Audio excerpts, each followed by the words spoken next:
खुलुमबाय नोंथांमोनखौ बयखौ बरायबाय। दिनै 13 जानुवारि 2023 बाराय जाबाय शुक्रबार। फैदो दिननि खौरांफोरखौ बेखेवनोसै। बर' हारिनि गेजेराव आरोबाव फिन मोनसे गोदान आफाद BNLA मुंनि आफाद ओंखारनायनि सायाव BKWSC एबा बड' कछारी वेलफेयार अट'नमास काउन्सिलनिफ्राय खुगा बेखेवदों। जोंनि मानसिफोरा नेनांगोन, नाथाय जोंनि मानसिफोरा नेनो नागिरा, सम मोननो नागिरा। हाखादरा गोदान गोदान बाथ्रा गोसोखाङो। आरोबाव गोदान हाथियार लानानै रायजो दाबि खालामनो नागिरनाया मोनसे दुखुनांथाव बाथ्रा होननानै बड' कछारी वेलफेयार अट'नमास काउन्सिलनि गाहाय खुंगिरि मिनेश्वर बसुमतारी बिथाङा खौरांगिरिफोरनि सोंथि खालामनायाव खौरांगिरिफोरनि सिगाङाव रोखा बुंथिदों।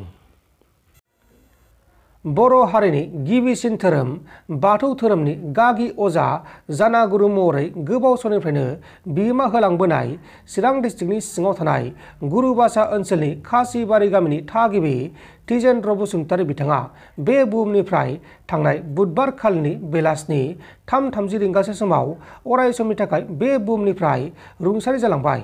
बिथांनि हरखाबै रुंसारि जानायाव ओनसोल नाङैनो गोथौयै दुखु मोननाय फोरमायदों। म्यानमार आर्मिया भारतआव बमा गारदों।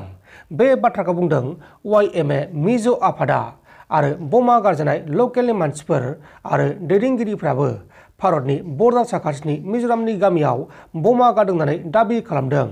म्यानमार आर्मिया जेब्ला CNA चीन नेशनेल आर्मी आफादनि हेडक्वार्टारखौ एयार स्ट्राइक खालामदोंमोन, बे समावनो बे जाथाया जादोंमोन आरो बे बमाजों गोबां गारि गुराफोराबो सिलिंखार जादों होननानै दाबि खालामनाय जादों।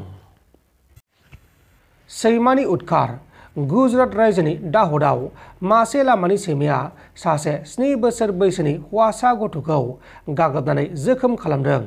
गथ'आ जेब्ला गावनि लोगोफोरजों काइट्स एबा सिला बिरगासिनो दंमोन, बे समावनो सैमाया हरखाबै बे जाथायखौ खालामदोंमोन।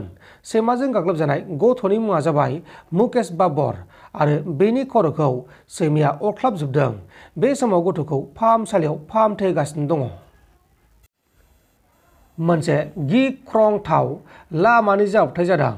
बे गिख्रंथाव लामानि जाब्रबथायजों 60 सुबुङा जायगायावनो जिउ गोमादों।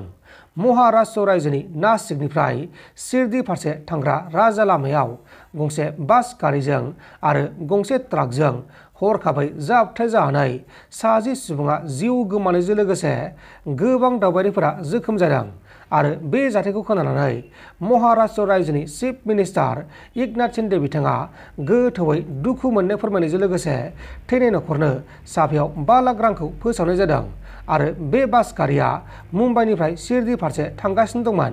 बे समाव जोखोम जानायफोरखौ फाहामसालियाव फाहामथाय होगासिनो दङ। नोंथांमोन दासिमनि माखासे खौरांफोरा बेखिनिनोमोन। बेखिनिसिम नायनायनि थाखाय नोंथांमोननिसिम रोजा रोजा साबायखर।